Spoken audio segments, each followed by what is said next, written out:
You are listening to Take It to the Wall podcast. Take It to the Wall podcast is the art and everything that's in between.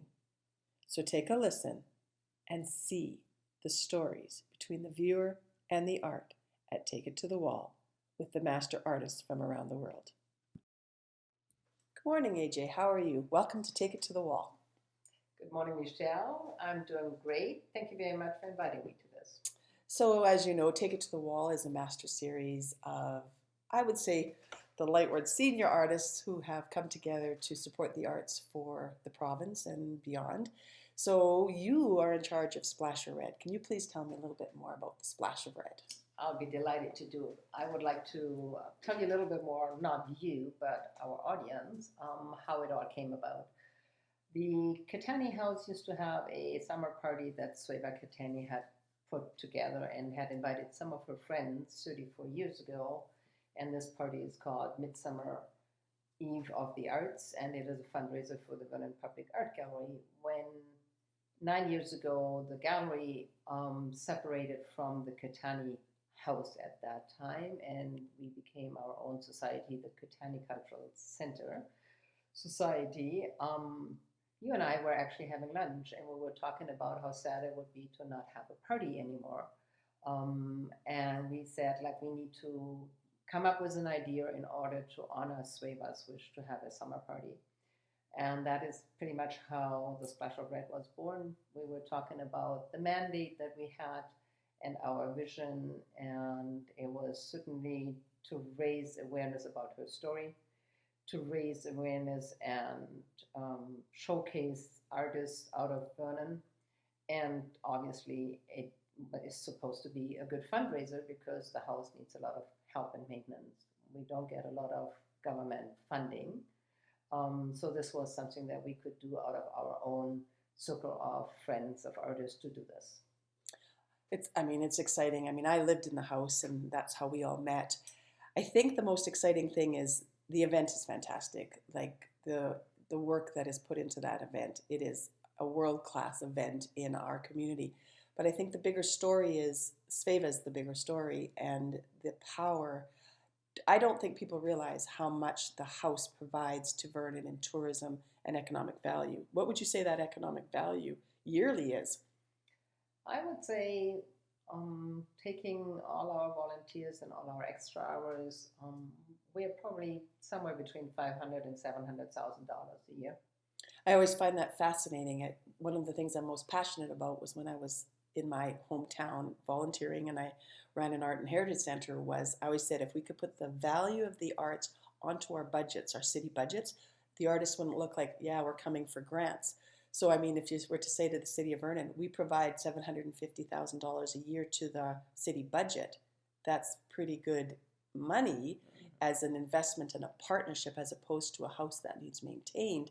It is actually an asset that, I can't even imagine right now the tourism, like I know the murals, I know how much the murals bring to Vernon, but now we have a Sveva mural connected to a global story. What do you think that value is in the upcoming years, especially with COVID? Well, I would think if we're taking this virtual and going away from only local but becoming global with that is very hard to say what the value would be because it could be explode like a virus. And it would be really difficult to even keep a tab on that one. But I certainly would be something that would be coming back into Vernon and in support for Vernon and for the Vernon Cultural Center. I believe that Sveva's story could build Vernon the largest cultural story in Canada, one of the largest in Canada. When you look at her history and where she's from, she comes from a royal family. Her story is interesting and there has a little bit of mystery around it. But Emily Carr, her paintings go for hundreds of thousands of dollars. Mm-hmm. Sveva's paintings, her story is as large, or if not larger, in the generations of Sveva's family. And we have that right here. So do you think COVID has been a gift? Because as an artist, that story is important, but selling our art, the house event elevates artists to that level that everything needs to, have a mastery about it. And I think that achievement when you go to the Splash of Red art feels that way. And so I would miss that because it's an important thing. So where is the house leading? Do you have a plan to how to bring the house to this digital age? Well, I think there's some ideas that we have been tossing around lately, and I I would say that COVID has actually been a blessing in that way, that we have now started to learn that we can do things on a much bigger scale without being in the same room or without being in the same on the same grounds. We won't be able to do the special red like our live event, which we have been done for 10 years with 250 people and a live auction and a sit down dinner and some good Italian wine. But we're taking the idea and making an online auction. That's going to happen on August 13th. It closes, it will open on August 1st. But I would say there is totally other ideas how we can actually make this house sort of leaving the Vernon borders and going globally by just doing virtual scenes of the house, of the inside of the house, which is what everybody is curious about. We were just about to open this summer. We have a heritage display, and due to COVID, that obviously has been on hold in terms of doing it as you can come in the front door as a guest right now. But because of COVID and making us think differently, and because of creative people, we will come up with an idea how people can actually still come and visit the house. Well, I lived in that house. People used to show up just to have a peek. They'd knock on a Sunday morning. Can I come and see the inside of the house? I mean, when you think Italian royalty and the mystery of all of that. So I'm liking what I'm thinking, I'm hearing that we're going to be able to maybe have a little bit of a peep show of the potential of the house. So, I think a party is important. In these times, we all need a celebration. But I really believe the economy of the arts is part of the renewal. And Vernon should be so excited to know that they have a global international artist property with a story that can help lead a renewal. I mean, it's charity, so people were asking, I can see, being very generous because we must keep that house in working order.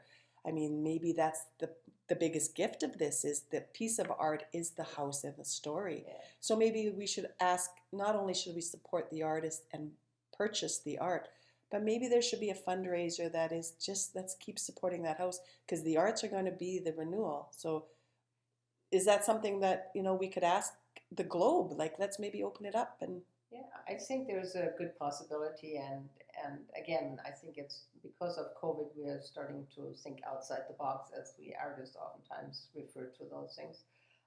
There's certainly a lot of things that we have not even touched on that I think there's possibilities for that for sure. Funding is always I guess always an issue if it is as an artist who's starting out or if it is as a master artist. And I see possibilities where we can tap into it to help. For right now, for the splash, I think we are just hoping that our patrons who have been our guests in the last years are still interested in seeing some of the excellent art we have. We have 36 pieces this year. We have quite some new artists there. We have some excellent pieces in there as usual. I have to say that I'm very proud to call these artists my friends and that I'm very proud that they support my plea to help for the Catani House. And I hope that people who will be going online and bidding will probably make it a little bit of a celebration that evening so they can have their own little party at home with how many people they feel comfortable with and have a good glass of Italian wine. So that's the idea for this year. But where is this going? I think it becomes an absolute endless situation right now because there is no borders that we have to stay in. We can definitely cross any border safely without a virus, and we don't have to be careful about not sitting in a plane to go somewhere because we might be able to just go online and see somebody walking through the house and showing us particular pieces. Like we have some of Sveva's brushes and colors on display. and think like that would be something that would be very cool to show to the world. Well, it's exciting, AJ, and as an artist that supports that house, I mean, I'm always grateful for the fact that I can't even imagine not having that house around. And the fact is that Sveva and a group of people are leading the economy back from this horrendous thing that has happened. I find it really exciting that there's almost a business side to this because there is a business to the arts, and as much as parties are exciting, and that's a huge part of, I'm very proud to stand beside all of you and the house because we need to pay attention to the recovery is based on the economy of the arts, the creative economy is what's going to bring us back, and the arts is what gives us humanity. Yeah. So I think that the pieces this year are extraordinarily special because Sveva was interned. Mm-hmm. We can't even imagine what that's like. Oh, guess what? Now we can. Mm-hmm. We can imagine, and we couldn't even handle the 3-4 months. She was interned for 25 years. Yes. So I think the pieces, it's a huge opportunity because I don't think any one of us who've donated haven't put their heart and soul into these pieces. So I think that I would agree with you. Looking at those pieces, and I've just actually put an auction list together yesterday, and looking at those pieces, there's a lot of very personal understanding from the artist. Most of the pieces are brand new pieces, so they would have that energy of being confined to a particular place, which she was her 25 years. And when you look at her big recapitulation series with the 56 pieces, you can tell the pain that she has gone through. And yes, we are complaining about 3 or 4 months, but in reality, at least for these artists that live here in the valley for the most part, we really haven't had it that bad. I mean, we weren't locked down. We were just confined to be careful when you go out and when you are with other people. So, and I think you can feel in some of those pieces is that the physical touch that we all feel we want to do with somebody that you have known for a long time, that we are missing that. And I think this is what I'm feeling in some of those pieces really coming out of there. People are starting to realize what is important in their life and how can I try to maintain that even with some new regulations and new rules. But I think we are resilient as human beings, and we are resilient as artists. So we'll come up with ways how we can still do this. Well, and this is fantastic, AJ, and I just want to leave Vernon with this story is the arts also help small business, and I mean small business, and the business people have been so supportive of the house, and I know we're all very grateful for that. But now, that house can lead the local tourism to support nonprofit and businesses around the community. Mm-hmm. So that's vital, that give back, and I just wanted to educate that, it is a party and it is an event and there is arts, but that house is going to help draw, tourism is saying, keep local and go to your small towns. Well, we have tourism that's coming. So we have a premier thing, but we need to take it to the next level, and we're asking the community to support that next level because we would love to see a large center. That would be a great thing for Vernon. But right now we have a global story. So I think we need to... And it doesn't have to say only because we will take it global that it would not be something that local people could still locally come, and we are allowed to have more people coming. I mean, we have been at an event the other night, and you just have a limited number of people that are allowed to come, and it can be done. We were just, as I said, we were just about to open up when COVID hit, and due to all of that, we had to let go of some of our employees. So it's a bit of a tough time right now. I wish we would be able to say like we open in a month and people who are traveling in BC would actually be able to come in. I think that's my wish list. That would be my wishful thinking right now. I don't think it's going to be happening that soon, but we will work on that. And meanwhile, we will try to do virtual tours, and we'll probably see what the reaction of the world is to us, and just sort of like.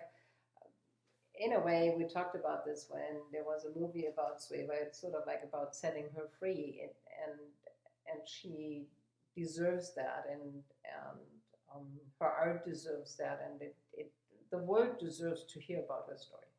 I agree. I think she's as valuable as the group of 7.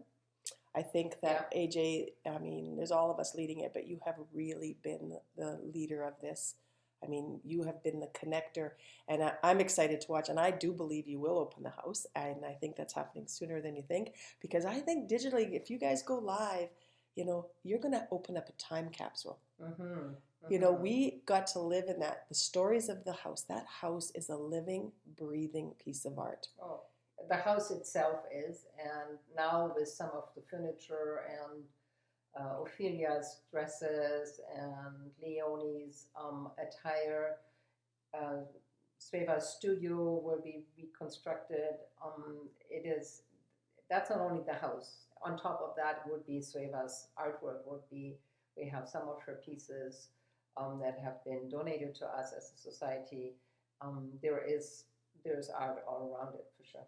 Well, thank you so much, AJ. So everybody, watch for the pieces, and this is a big opportunity to buy internment pieces that are actually time travel of the stories. Thank you, AJ. I look forward to, and I'd like to invite you back to our Master Series because, yeah, we've got some exciting stuff to talk. So I will talk to you again. Come back anytime.